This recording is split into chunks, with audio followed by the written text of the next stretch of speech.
সকালে যে দোয়াগুলি আছে আমি পড়ি, আপনি শুনেন। আসবাহানা ওয়া আসবাহাল মুলকু লিল্লাহ আলহামদুলিল্লাহ লা ইলাহা ইল্লাল্লাহু ওয়াহদাহু লা শারীকা লাহুল মুলকু ওয়া লাহুল হামদু ওয়া আলা কুল্লি শাইইন কাদির। রব্বি আসআলুকা খায়রা মা ফি হাযাল ইয়াওম ফাতহাহু ওয়া নাসরাহু ওয়া নূরাহু ওয়া বারাকাতাহু ওয়া হুদা ওয়া আউযু বিকা মিন শাররি মা ফি হাযাল ইয়াওম শাররি মা বা'দা। রব্বি আউযু বিকা মিনাল কাসল ওয়া সুইল কিবর ওয়া আউযু বিকা মিন আযাবিন নার ওয়া আযাবিল কবর। আল্লাহুম্মা বিকা আসবাহনা ওয়া বিকা আমসাইনা ওয়া বিকা নাহইয়া ওয়া বিকা নামুতু ওয়া ইলাইকান নুশুর। আল্লাহুম্মা ফাতিরাস সামাওয়াতি ওয়াল আরদ আলিমাল গায়বি ওয়াশ শাহাদা রব্বা কুল্লি শাইইন ওয়া মালিকা আউযু বিকা মিন শাররি নাফসি ওয়া শাররি শাইতানি ওয়া শিরকি ওয়া আন আখতারিফা আলা নাফসি সুওয়া ওয়া আজরা ইলা মুসলিম। আমি শুধু কয়েকটা বলেছি, এখানে 22-23টা আছে। এতগুলি দোয়া থাকার পরেও আপনার মন ভরে না, আপনার মন ভরে না। কেন ভরে না? ওগুলি শুনবো না, হুজুরে যেটা কয় এটা শুনবো, অমুকে যেটা কইছে এটা শুনবো, এটা আপনার মন ভরে না কেন? আপনি মুহাম্মদুর রাসূলুল্লাহ সাল্লাল্লাহু আলাইহি ওয়াসাল্লামকে ভালোবাসতে পারেন নাই। যদি মুহাম্মদুর রাসূলুল্লাহ সাল্লাল্লাহু আলাইহি ওয়াসাল্লাম ভালোবাসতেন, ইন্নাল মুহিব্বা লিমান ইউহিব্বু মুতিউ, কেউ যদি কাউকে ভালোবাসে, যার ভালোবাসে তার কথা অনুসারে চলে, ঠিক কিনা বলেন? আমি দেখেছি একবার ঢাকাতে কিছু মানুষ এখান দিয়ে দাঁড়িয়ে রাখছে, তো আমি যাই কুষ্টিয়াতে ছাত্রদের বললাম যে ঢাকাতে যুবকরা দেখি যে খুব ভালো হয়ে গেছে। বলে স্যার কি বললেন বুঝলাম না। যুবকরা সব দাঁড়িয়ে রাখা আরম্ভ করছে। স্যার দাঁড়িয়েটা কিরকম? তো আমি বললাম যে এখান দিয়ে একটু ফ্রেঞ্চ কাটের মতো রাখছে। স্যার আপনি বোকা বানাইছেন। কিরকম? কয় ইউরোপে এক বেটা আছে শয়তান, ওই বেটার অনুসরণ করে সব দাঁড়িয়ে রাখতেছে, আপনার ওই রাসূলের সুন্নাত অনুসরণ করে রাখে নাই। বুঝছেন কথাটা? এই হয়েছে অবস্থা। যাকে ভালোবাসে মানুষ তার অনুসরণ করে চলে।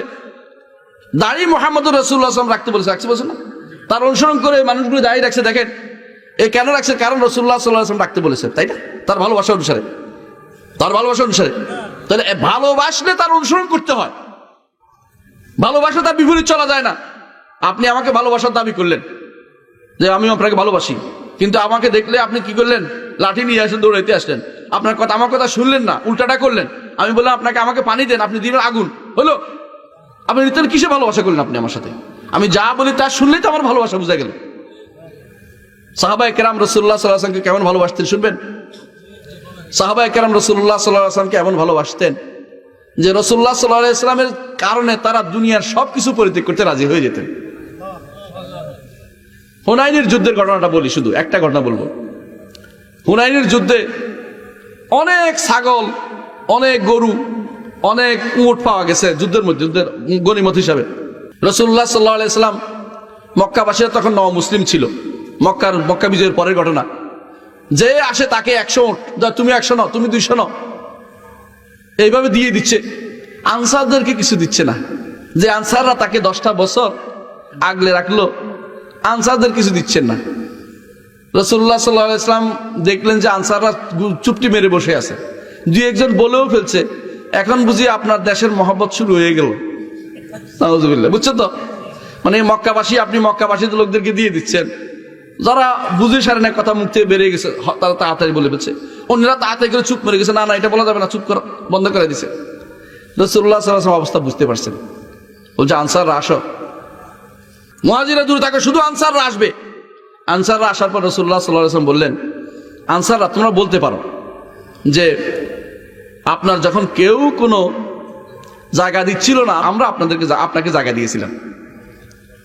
আনসাররা বলে আল্লাহ ওয়া রাসূলু আমান, যথেষ্ট, আল্লাহ এবং তার রাসূলের মান যথেষ্ট, আমরা কিছু বলবো না, আমরা এটা বলবো না।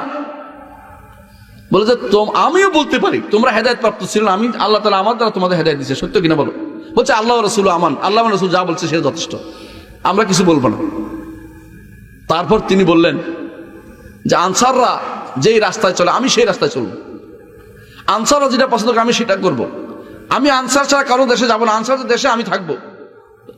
তোমরা কি চাও না মানুষগুলো গরু, ছাগল, ঘোড়া, উট এগুলো নিয়ে চলে যাক, আর তোমরা রাসূলুল্লাহকে নিয়ে যাও?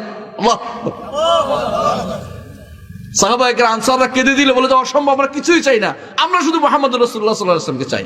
এটা হচ্ছে মহব্বত, এটা হচ্ছে ভালোবাসা। দুনিয়া সব ত্যাগ করতে রাজি আছে একমাত্র মুহাম্মদুর রাসূলুল্লাহ সাল্লাল্লাহু আলাইহি ওয়াসাল্লাম পাওয়ার জন্য।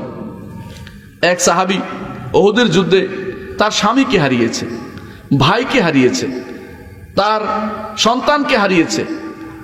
তারপর জিজ্ঞাসা করতেছে, তোমার স্বামী মারা গেছে, তোমার এই তোর রাসূলুল্লাহ কি করছে বলো? বলছে রাসূলুল্লাহ সাল্লাল্লাহু আলাইহি ওয়াসাল্লাম ভালো আছেন। বলে সমস্ত বিপদ আমার জন্য কিছুই নেই। আল্লাহু আকবার। এটা হচ্ছে রাসূলুল্লাহ সাল্লাল্লাহু আলাইহি ওয়াসাল্লাম ভালোবাসা। রাসূলুল্লাহ সাল্লাল্লাহু আলাইহি ওয়াসাল্লাম ভালোবাসার কারণে কোনোদিন সাহাবায়ে কেরাম চিন্তা করতো না যে অন্য কোনো কারো কথা শুনবে, রাসূলের কথার বাইরে কোনো চিন্তা করতো না তারা কোনোদিন। আপনি কি ভালোবাসেন? দাবি তো অনেকে করে, ভালোবাসার দাবিদারগুলো কিন্তু কম না। ভালোবাসার দাবি করে করে বেদাত করে। কিছু মানুষ আছে দেখবেন, আপনি যদি সারাদিন আমারে বলেন, আমার নাম ধরে ধরে কতক্ষণ বলতে থাকেন, কিছু না বলে আমি কি বলবো, কিন্তু আপনি কি উদ্ভট কথাবার্তা বলছেন, আমার নাম ধরে সারাক্ষণ কি করতেছেন, বলেন কিছু একটা, কি করতে হবে এটা বলেন। মাঝে মধ্যে বিরক্ত হয়ে যায়, এত কথা কি আপনি কথা বলছেন, কি বলেন এটা বলেন। টেলিফোনে মাঝে মধ্যে কেউ কথা বলে, আপনি কথা, আমার অনেক কথা বলছেন, আমি শুনছি, আমার এগুলো শুনতে আপনার দরকারটা বলেন, এই তো।